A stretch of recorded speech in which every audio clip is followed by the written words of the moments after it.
Gospodin s vama. I s duhom tvojim. Čitanje Svetog Evanđelja po Mateju.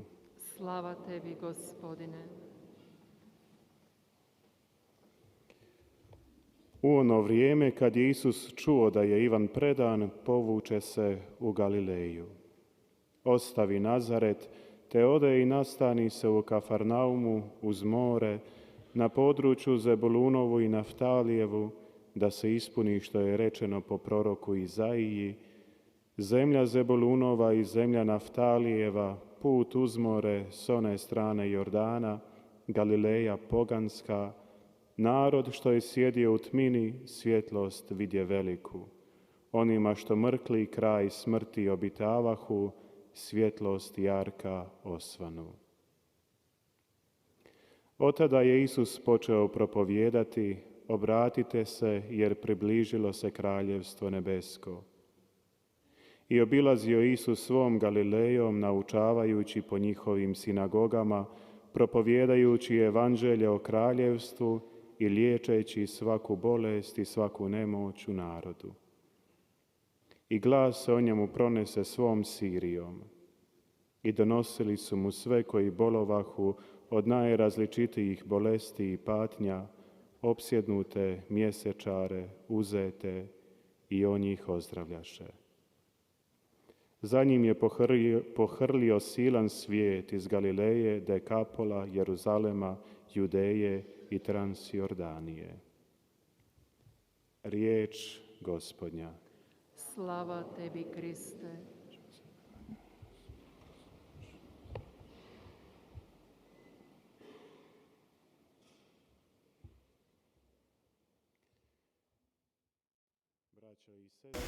형제자매 여러분,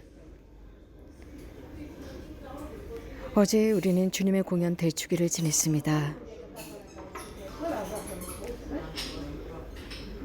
주님의 공연 대축일은 주님께서 유대인에게만 드러나신 것이 아니라 모든 사람들, 당대 모든 민족들에게 드러내셨고 모든 인류에게 당신을 드러내신 것입니다.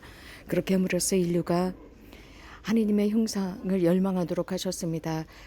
그것을 즉 이러한 개념으로 제대로 표현할 줄은 모른다 할지라도 사람은 항상 자신들의 마음에 신성의 열매, 즉 신성의 씨앗을 담고 있습니다. 즉 주님께 속해 있다는 것, 하느님이야말로 우리 모든 사람의 창조주라는 신성적인 새싹을 담고 있습니다. 만약에 사람이 영성적으로 하느님께로부터 멀어지려고 할 때 거기에는 도저히 넘어설 수 없는 벽이 만들어집니다. 하느님의 도움이 없다면 우리는 그것을 넘어설 수 없습니다. 이 세상에서 우리는 하느님의 도움 없이 살 수가 없습니다. 하느님께서는 우리 모두를 창조하셨고 그 이유는 한 가지입니다. 하느님과 함께 살도록 우리는 창조되었습니다. 창조주는 유일하신 분으로서 인간의 마음을, 모든 피조물과 모든 인간의 마음과 인간이 희망하고 있는 것이 무엇인지 그분만이 아십니다. 그래서 하느님께서 우리 인간을 이 세상에 우연히 떨어뜨린 것이 아닙니다. 인간을 창조하시고 우리들을 보살펴주고 계십니다. 성서 저자는 바로 이런 의미에서 이런 말씀을 하셨습니다. 제 마음이 당신의 얼굴을 찾사옵니다. 주님, 제가 당신의 얼굴을 찾사옵니다. 라고 성서의 저자는 언급했습니다. 이러한 작은 아기의 모습으로 이런 인간의 희망과 열망을 채워주셨습니다. 베들레헴에서 작은 아기 예수님을 보았습니다. 그리고 사람들은 이 세상에 자신들이 열망했던 것을 실현했습니다. 아기 예수님을 통해서 주님을 볼 수 있었기 때문입니다. 하느님을 볼 수 있었습니다. 하느님께서 작은 아기 예수님을 통해서 사람들에게 드러나셨습니다. 한번 상상해 봅시다. 그 얼굴, 그 작은 아기 얼굴 속에 신성의 모습, 인성의 모습이 함께 숨겨져 있었습니다. 얼마나 아름다웠을까요? 주님을 볼 수 있었던 사람들은 당대 유대인들이었습니다. 그들은 하느님으로부터 선택된 백성이었기 때문입니다. 하지만 하느님의 사랑은 그들에게만 국한될 수 없었습니다. 그들에게만 국한되고 다른 민족들을 배제할 수 없었습니다. 모든 민족이 하느님의 창조물이었기 때문입니다. 심지어는 이민족, 즉 세 명의 동방 박사들, 중동에서 온 그들조차도 하느님의 얼굴을 볼 수 있었습니다. 작은 아기를 통해서였습니다. 이 세 명의 동방 박사들은 주님께 선물을 드렸습니다. 세 명의 동방 박사들이라고 했는데 세 개의 민족을 의미했습니다. 주님을 경배하기 위해서 찾아왔습니다. 그들은 예수님을 통해서 유일하신 하늘과 땅의 임금임을 그들은 보았습니다.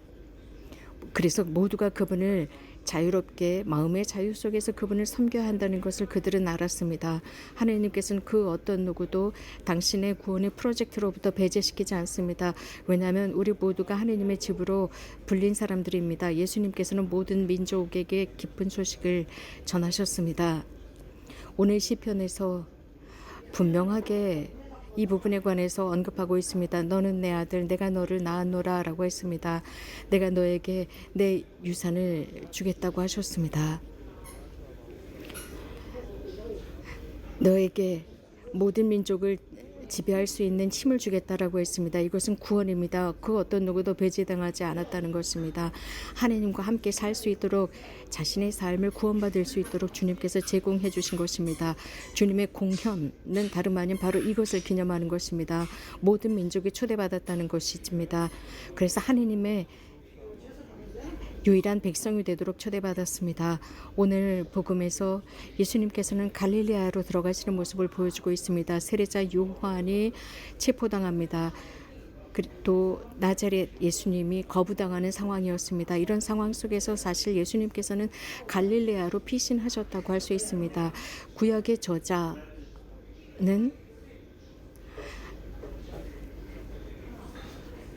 바로 그 지역, 이교도들의 지역이라고 하는 그 갈릴레아 지역에서 복음을 선포하십니다.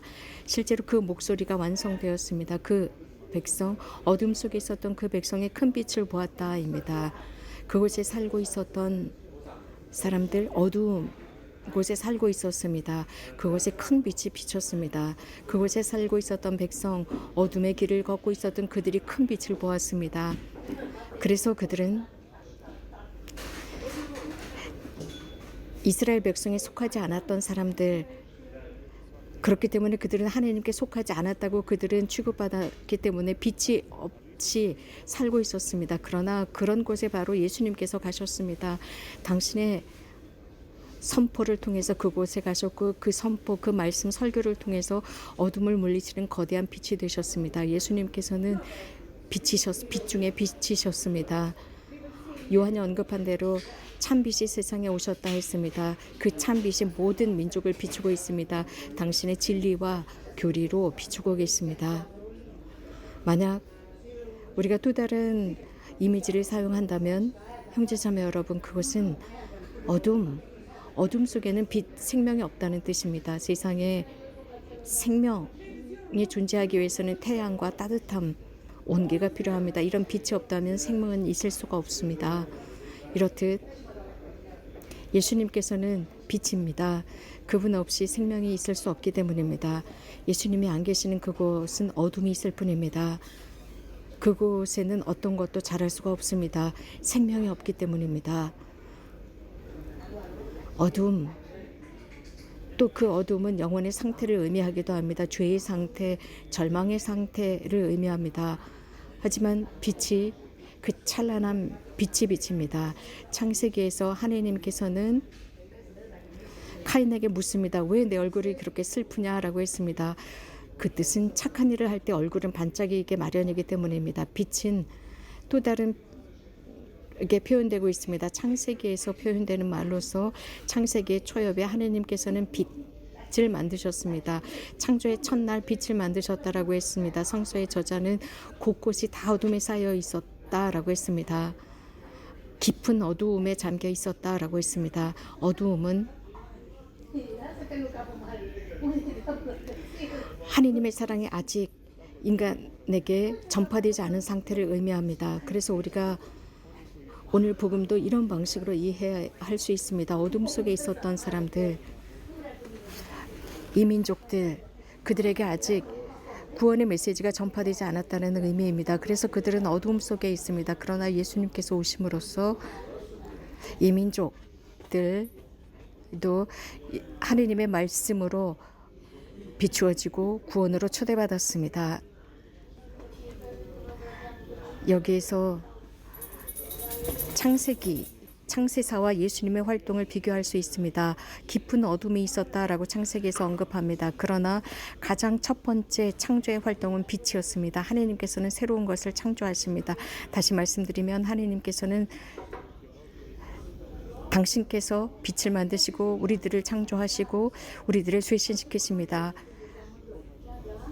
그분께서는 말씀으로 강생하셔서 이 세상에 사시면서 좋은 일을 하셨고 기쁨의 선포를 하셨습니다. 그러나 그분께서는 십자가에서 돌아가시고 부활하셨고 부활하심으로써 모든 죽음과 죄와 어두움을 물리치셨고 우리들에게 영원한 생명으로 들어갈 수 있는 기회를 부여하셨습니다.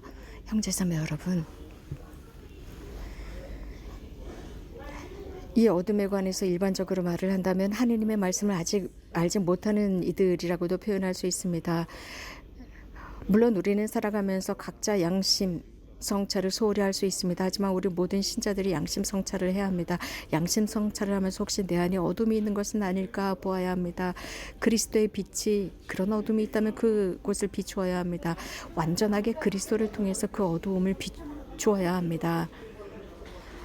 교회의 전례는 그렇기 때문에 이러한 빛을 하나님의 말씀과 성체를 영하는 행위를 통해서 드러내고 있습니다. 우리가 매번 말씀을 듣고 성체를 영할 때마다 완전히 마음을 열도록 합시다. 우리들의 마음을 주님께 열어드립시다. 그래서 그분께서 빛으로 우리 각자를 비추어 주시고 세상을 비추어 주셔서